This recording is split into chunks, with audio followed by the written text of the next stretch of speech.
Bismillahirrahmanirrahim. Assalamualaikum warahmatullahi wabarakatuh.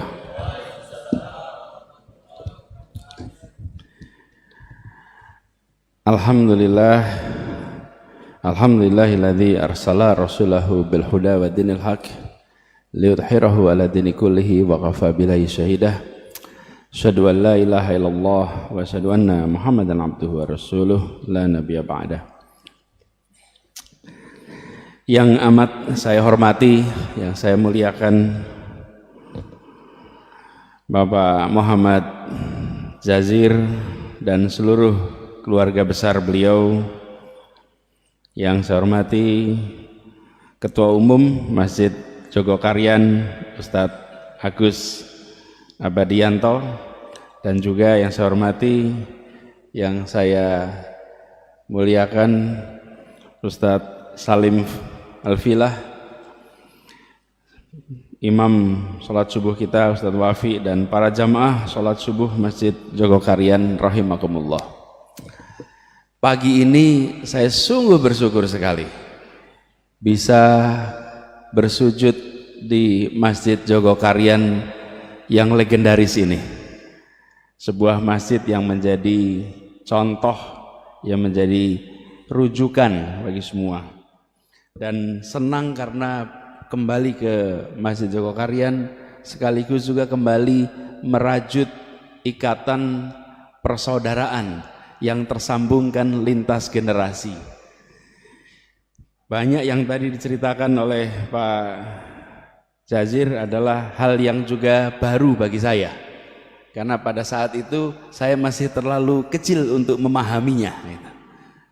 Jadi saya tadi mendengar ketika di kantor Pak Jazir cerita, Masya Allah ada banyak sekali catatan, dan ini menjadi hikmah bagi kita semua, bahwa apapun yang kita kerjakan hari ini bisa berdampak lintas waktu, dan mungkin anak-anak dan cucu-cucu kita di kemudian hari yang baru mendengar ceritanya. Saya tidak pernah membayangkan bahwa di rumah Taman Yuwono Taman Yuwono itu rumah kami di Ndagen, Pak, Jalan Ndagen, Sosro Menduran. Itu ada sebuah perumahan milik keluarga Haji Bilal. Jadi keluarga Haji Bilal itu, Bapak Ibu sekalian, pas kemerdekaan dulu ibu kota pindahnya dari Jakarta ke Jogja. Semua pejuang-pejuang itu pindah ke Jogja, tidak ada yang punya rumah, termasuk kakek kami nggak punya rumah. Haji Bilal menyiapkan rumah lebih dari 40 rumah, 20 di Taman Juwono, terus 20 lagi di belakangnya Malioboro Mall itu, dan ada beberapa tempat lainnya. Semua silahkan pakai tempatnya, dan disilahkan pakai sampai waktu yang beginilah kira-kiranya, tidak ada yang namanya hitung-hitungan, silahkan pakai, gantian pakainya. Nah, termasuk kakek kami yang hijrah ke sini, itu Pak Jazir almarhum Allahyarham Pak AR itu berangkat bersama Agus Salim dan lain-lain ke Timur Tengah untuk mengikhtiarkan pengakuan bagi Republik. Berangkatlah, meninggalkan istri dan 8 anak di Jogja, berangkat ke Timur Tengah. Perjalanan itu beberapa bulan untuk ke sana, sampai ke Kairo, dan alhamdulillah di Kairo lewat perjuangan diplomasi yang panjang keluarlah pengakuan de jure dan de facto bagi Indonesia. Itu adalah pengakuan pertama. Ada negara yang mau mengakui Indonesia, yang mengakui pertama adalah Mesir waktu itu. Jadi kakek pulang ke Jogja membawa surat itu. Perjalanannya panjang, mampir ke India, mampir macam-macam, pulang sendirian. Dan untuk membawa masuk surat pengakuan itu yang ditandatangani oleh Perdana Menteri Mesir itu, dimasukkan ke dalam kaos kaki di dalam sepatunya. Ketika di pemeriksaan di Kemayoran lolos, surat itu ada dalam kaos kaki. Karena kaos kakinya nggak diperiksa, yang lainnya diperiksa. Masuk sampai akhirnya singkat cerita sampai ke Jogja, sampai serahkan ke Bung Karno. di Gedung Agung. Pulang istrinya melahirkan anak yang ke-9. Diberi nama Lukiana. Kenapa? Laki Ana. Beruntung saya karena bisa sampai lagi ke sini. Anak sebelumnya yang nomor 8 diberi nama Imlati. Imlati itu artinya Indonesia merdeka lekas akan tercapai insya Allah. Lahirnya 1 Juni 1945. Jadi lahir 1 Juni, beliau masih di BPUPKI, itu semua orang sudah merasakan insya Allah Indonesia merdeka. Bulan Juni itu, Agustus kita merdeka.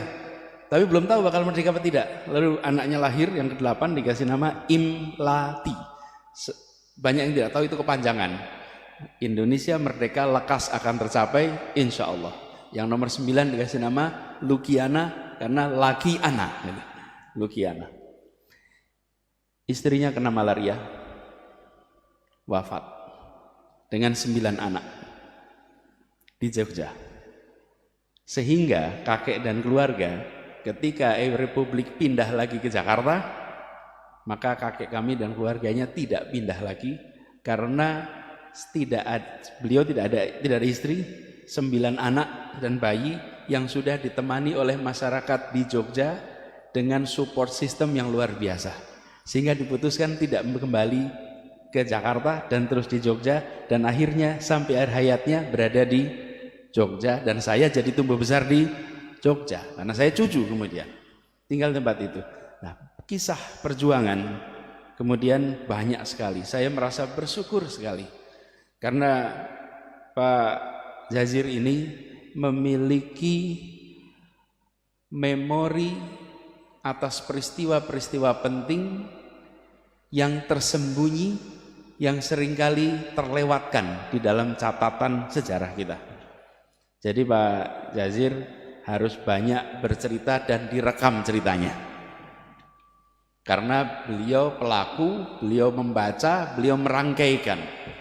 Ada yang menjalani tidak merangkaikan, ada yang membaca tidak merangkaikan, ada yang menjalani tapi tidak membaca.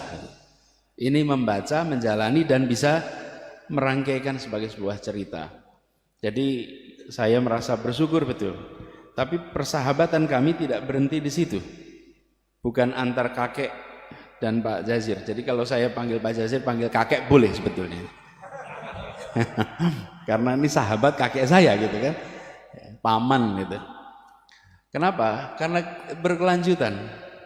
Saya di Jakarta, kemudian mencoba membangun gerakan Indonesia Mengajar bersama dengan seorang anak muda yang sangat cerdas, alim, cerdas, wawasannya luas, bacaannya panjang, namanya Sofwan, putra dari Pak Jazir.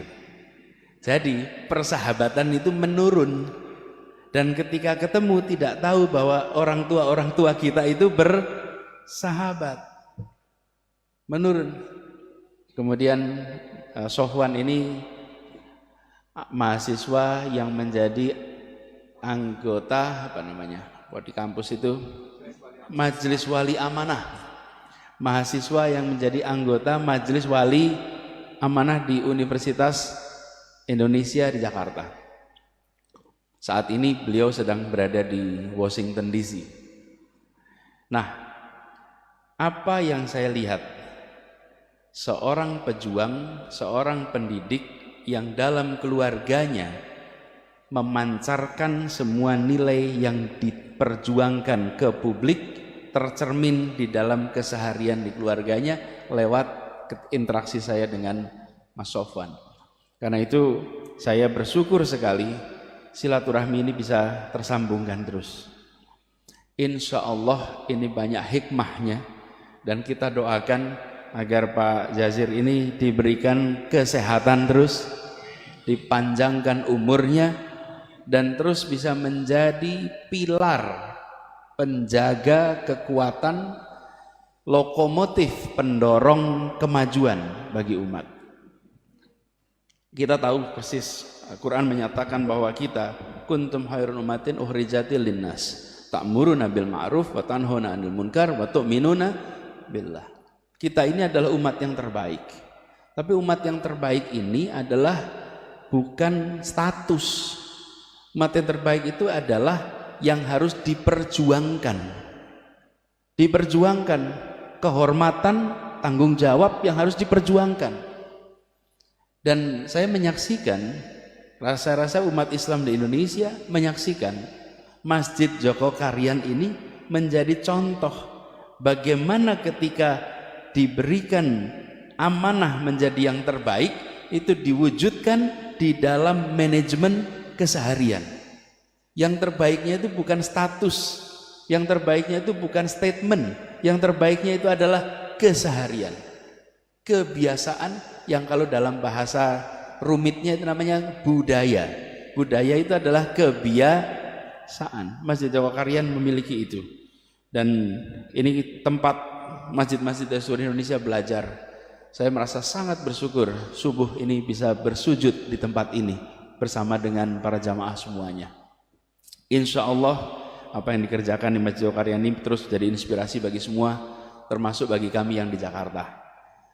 Di Jakarta tantangannya tidak sedikit, tapi alhamdulillah Allah selalu bukakan pintu-pintu penyelesaian yang tak terduga. Saya masih bertugas di Jakarta sampai bulan Oktober. Karena tanda-tandanya tidak ada perpanjangan.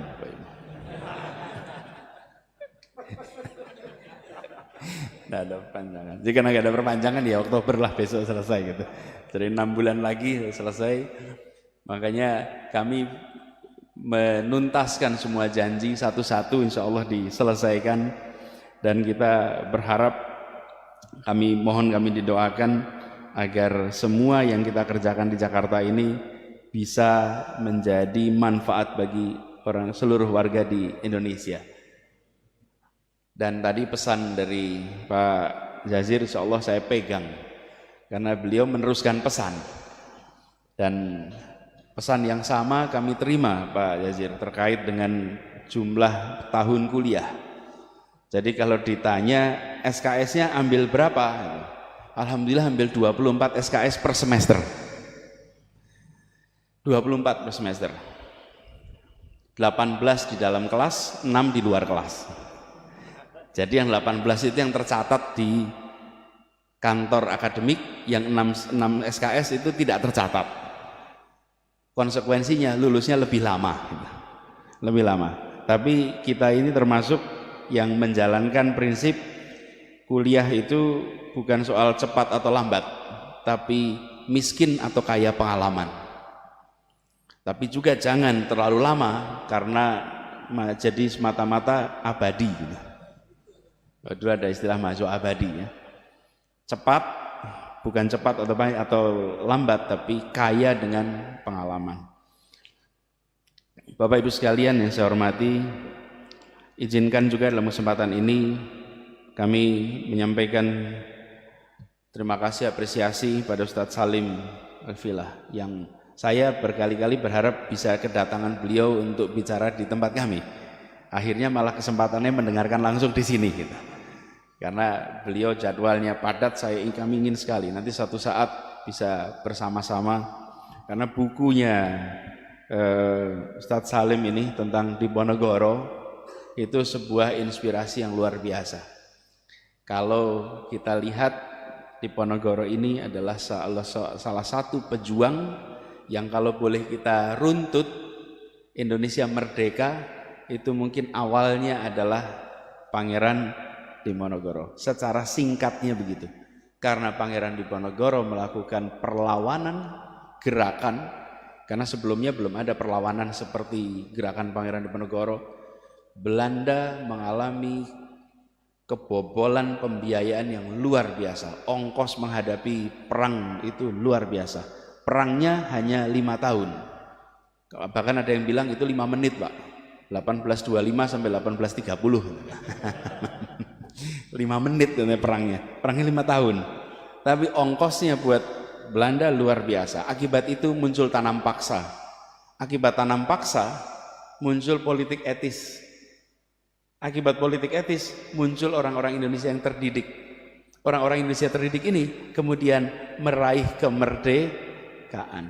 Jadi kalau diruat tuntutannya, Ibnu Khaldun, seorang sejarawan, itu yang pertama kali mengajarkan kepada kita pendekatan namanya path dependence. Jejaring ketergantungan dalam sebuah perjalanan sejarah. Peristiwa satu melibatkan peristiwa berikutnya, peristiwa berikutnya, peristiwa berikutnya. Jadi kalau diruntut, kenapa Soekarno dan kawan-kawan terdidik? Karena politik etis. Kenapa ada politik etis? Karena ada tanam paksa. Kenapa ada tanam paksa? Karena negara Belanda bangkrut akibat perang di Ponorogo. Jadi perang di Ponorogo menjadi awalan yang luar biasa. Dan cerita ini menurut saya penting. Jadi Ustadz Salim, kita di Indonesia ini punya banyak foto, tapi di rumah saya hanya satu lukisan yang saya pasang, lukisan Pangeran Diponegoro. Karena beliau yang dari Jogja ini menjadi penggerak inspirasi yang kita merasakan dampaknya sampai sekarang. Mudah-mudahan makin banyak yang nanti membaca, memahami, dan insya Allah bisa meneruskan perjuangan lintas waktu sampai dengan sekarang ini. Saya akhiri persambutan ini dengan sekali lagi mengucapkan terima kasih atas kehangatan sambutan, atas silaturahmi. Insya Allah ini bukan silaturahmi yang terakhir. Insya Allah kita diberikan umur panjang, bisa jumpa kembali di waktu yang akan datang, dan insya Allah puasa kita diterima, ibadah kita di bulan suci Ramadan ini dilipat gandakan pahalanya, dan kita berhasil meraih derajat mutakin. Billahi taufiq wa hidayah. Assalamualaikum warahmatullahi wabarakatuh.